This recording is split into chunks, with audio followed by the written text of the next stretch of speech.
2.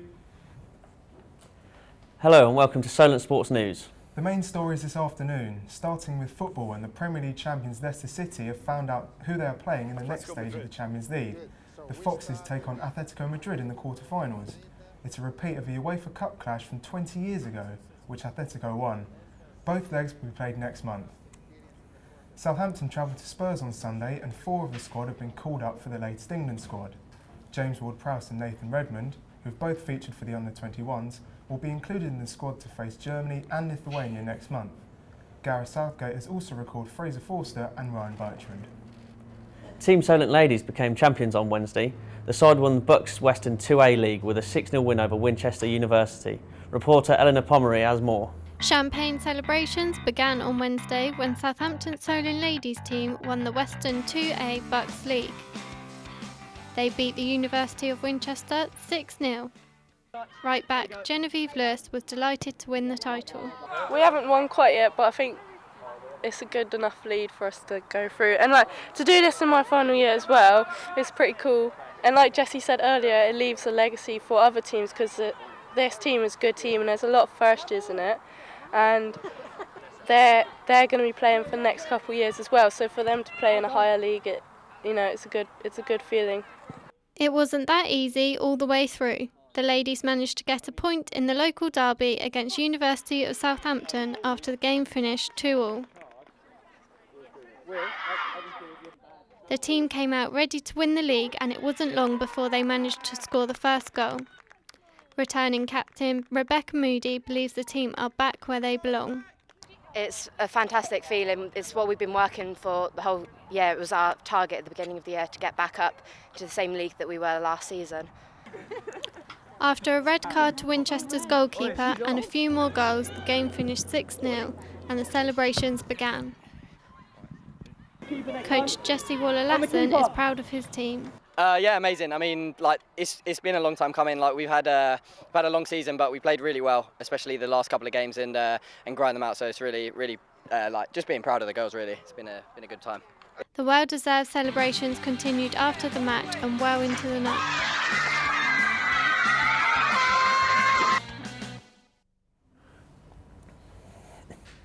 On to rugby, and England will eclipse the success of the 1992 team if they win their match against Ireland on Saturday. Victory in Dublin would mean the Red and Whites will become the first team to secure back-to-back Grand Slams in the Six Nations era. England thrashed Scotland 61-21 last weekend to retain their Six Nations title. This weekend, the undefeated Gennady Golovkin will face Miracle Man Daniel Jones. Golovkin is the current king of the middleweight division, and he believes tomorrow night's fight against Daniel Jacobs will be as tough as yet. Jacobs was diagnosed with osteochondroma, a life-threatening form of bone cancer, and has overcome that to get his opportunity at the middleweight crown. Horse racing, and Q-Card will bid to make amends for a late fall last year when he lines up for the Cheltenham Gold Cup today. The popular steeplechaser, under the guidance of trainer Colin Tizard, will have stablemate Native River among his rivals. A strong Irish challenge on St Patrick's Day includes two-time runner-up Jack Adam, who bids secure a first win for trainer William Mullins. Finally, preparations are well underway for the new Formula One season. Lewis Hamilton's been practicing at Silverstone with his new teammate Valtteri Bottas after former world champion Nico Rosberg retired at the end of the season. Hamilton explained what it's like not having Rosberg around anymore. I don't think I've missed a teammate in my life, because generally there's always another one that takes its place. So, no, I mean, I think it's definitely going to feel strange. And I mean, it already is, being down in the garage, seeing someone else in the car next to me. Despite a rise in participation, the future of competitive basketball in the UK is in doubt due to a lack of funding.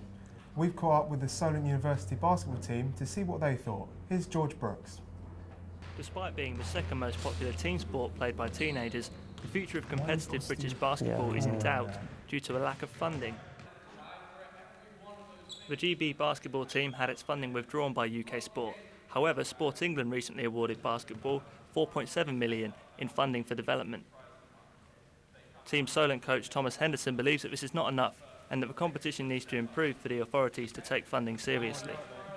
I mean, equipment's definitely a problem. I mean, even at the university level, we're struggling. A couple of our balls got stolen, and like the university's struggling to recover those for us and like get us new ones. So I mean, if we're struggling at our level of basketball, you can only imagine like what younger levels are. And I mean, I've seen some of the balls that they supply for like younger levels and like secondary schools, and they're just, you can barely even call them basketballs. So I mean, it's about getting it out there. I think it definitely starts at the grassroots level, getting kids in and able to be competent basketball players by the time they get to secondary school.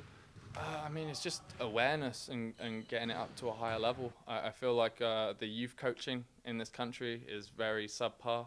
If you look at other countries like Spain and the USA, like their grassroots it starts at a much younger age, whereas you talk to a younger kid these days, between 6 and 8 years old, the only sport they've really ever played is probably football. I don't get paid for it, but I mean, it's going to take more selfless people to come out and really step up and be willing to, just do it for the community and do it for the love of the game. Despite the rise in participation in the UK, Team Solent's second team player Jacob Cripps feels that there is still room for improvement and that the development funding should be distributed more evenly. I think it's more about like the programs that are around. So like from where I'm from, down in Cornwall, we've got nothing really down there. I've come up here just to kind of like get back into it. So like I think different programs might be available, like with the Kestrels, more stuff with that. If they became more available, I think a lot more younger people will be more involved, and then they'll carry it on through. And that's sort of been seen a little bit with all the local league teams. A few of the guys from last year, they've already left and they've joined like little other local leagues because they just want to continue. Mainly lack of funding. A lot of the funding goes towards like, the main cities. Although this isn't really like a main city, it's more of a, it's got like a good basketball standing. But a lot of other stuff goes to like Manchester, Birmingham, London sort of places. So from down in Cornwall, Cunning was fucked completely in 2010, and so just teams down there just don't exist anymore. So everyone's kind of like moved away nearest places like Plymouth, where they've got their Raiders, but apart from that, there's not a lot. It's just funding really. George Brooks for Solent Sport. A tough season for Team Solent's badminton first team came to an end this week. They finished second bottom of their division, however they won both of their final 2 games of the season. I've been down to see the squad to get their views on their latest campaign. It's been a difficult season for Team Solent's badminton first team. After promotion to the Western 2A division last season, they finished second bottom this time around. Despite winning their final 2 matches, they suffered some tough scorelines, including an 8-0 defeat to rivals University of Southampton. Third-year member Will Bedford admits the rest of the league have an advantage when it comes to training and coaching. I think the difference is probably the training regime. I think a lot of the teams in the division we're now in are really quite hardcore with their training, and at least 2 or 3 times a week, and it's with coaching as well. So that's something we've lacked as well. We've not really had a coach this season, so I think that's probably contributed as well, having someone to support us as well as just ourselves. Teammate Sam Hodge, however, believes that although it would be nice to receive coaching, it's not the be-all and end-all in badminton. I don't think a coach is as necessary in badminton because it's more just about practice, and if you pick up on people's areas, you kind of learn from your own mistakes more than someone who would give you coaching. But I think Toby has been giving us sort of more practice drills in a structured format, like I mentioned earlier, which is sort of in place of a coach. So I think it's not hindering us in a sense. We don't have a coach, but I mean, I'd love to have one. Any sort of more training, the better, really. First-year player Stuart Pataccio believes that for the team to improve next season, they need to work on their discipline. I think discipline is a massive thing that we need to take into next season. The first few games of the season, we didn't have a set structure, whereas the results that we have picked up, we sort of had a game plan for the day, everyone got here on time, things like that. So yeah, just discipline and teamwork, take that through. Bedford also gave his view on what the team needs to do to improve. Yeah, I think again maybe the intensity of training. We can look at sort of ways we can develop ourselves a bit more instead of just maybe focusing on match practice. I think you see that a lot with the matches. They're very tactical, the other teams we come up against, which maybe where we lack. So that could be something we could really focus on for next year. After back-to-back wins meant the team avoided relegation, Team Solent will be hoping to carry that form into next season. That's all we have time for today. There's lots more on our website, solentjournalism.co.uk. We'll be back again soon. Thanks.